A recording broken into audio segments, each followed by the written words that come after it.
Assalamualaikum warahmatullahi wabarakatuh. Bismillahirrahmanirrahim. Rabbi shrah li sadri wa yassir li amri wahlul 'uqdatam min lisani yafqahu qawli. Hari ini kita memasuki kegiatan belajar ke-9 karena pertemuan yang ke-8 adalah ujian tengah semester. Dan hari ini kita memasuki pada aktivitas belajar setelah UTS atau yang ke-9. Tentang domain of arbitrase.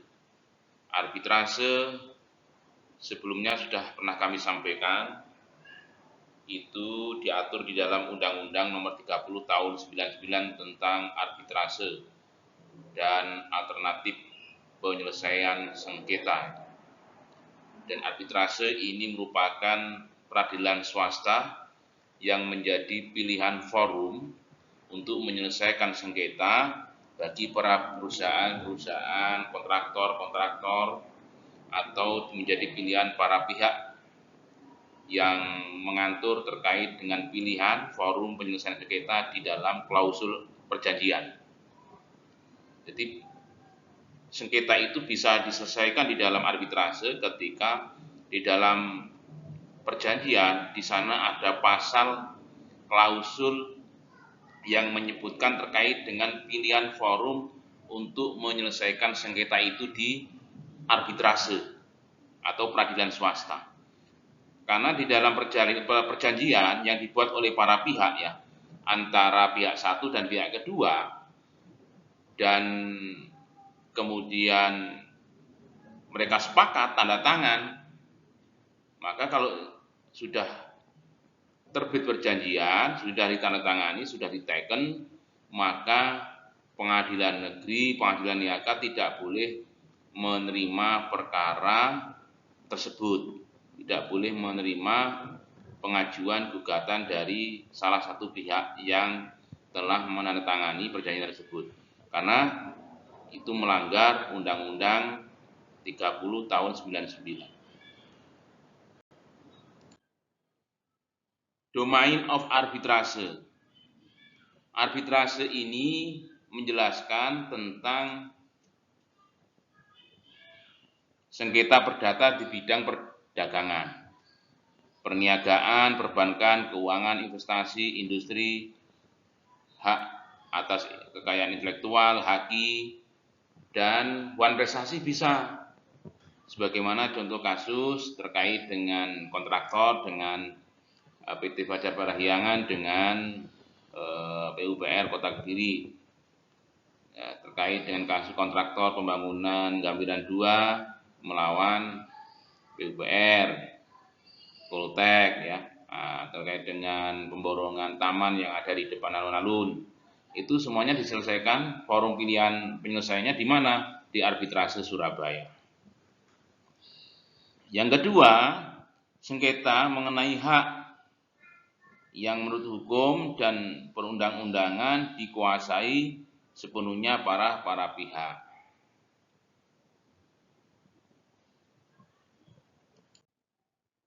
Artinya terkait dengan domain of arbitrase itu tidak hanya perniagaan, ya, tidak hanya haki, tidak hanya investasi, industri ya, tapi bisa perkara wan prestasi, PMH itu bisa.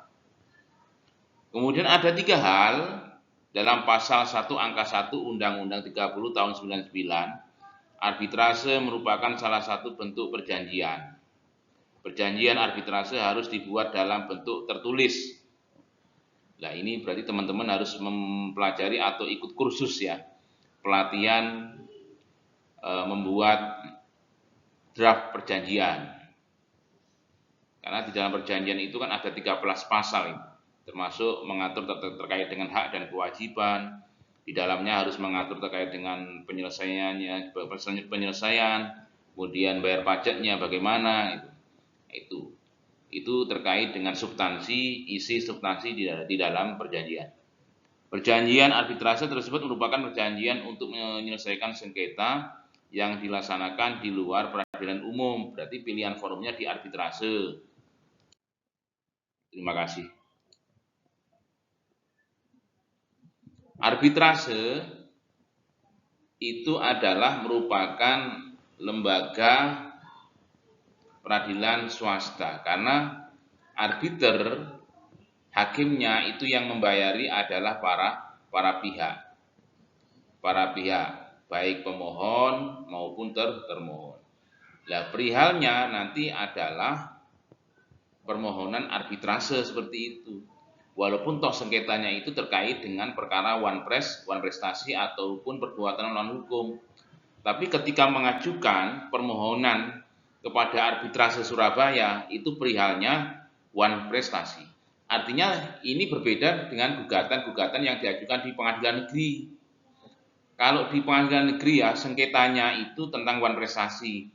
Sengketanya itu tentang perceraian atau tentang harta bersama atau tentang masalah PMA. Maka di dalam perihalnya kepada Ketua Pengadilan Negeri Kabupaten Kediri, perihal gugatan one prestasi.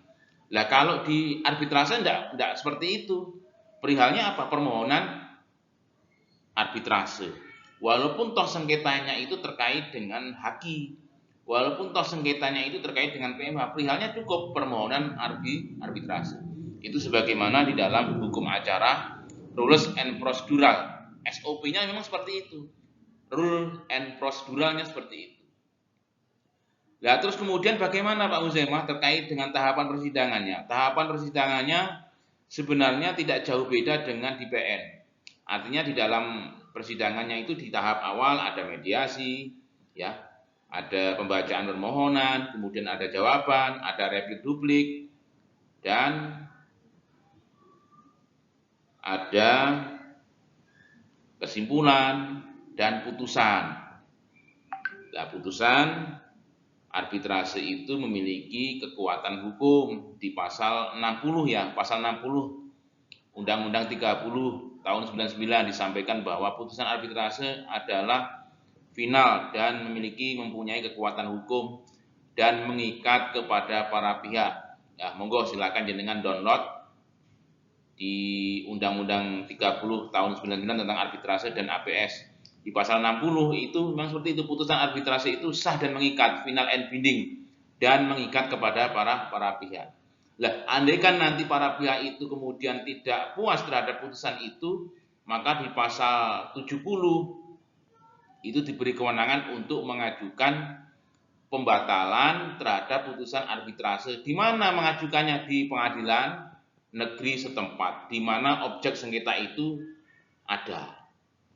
Misalkan kalau objek sengketanya tentang jembatan Brawijaya, ya, berarti di Kota Kediri.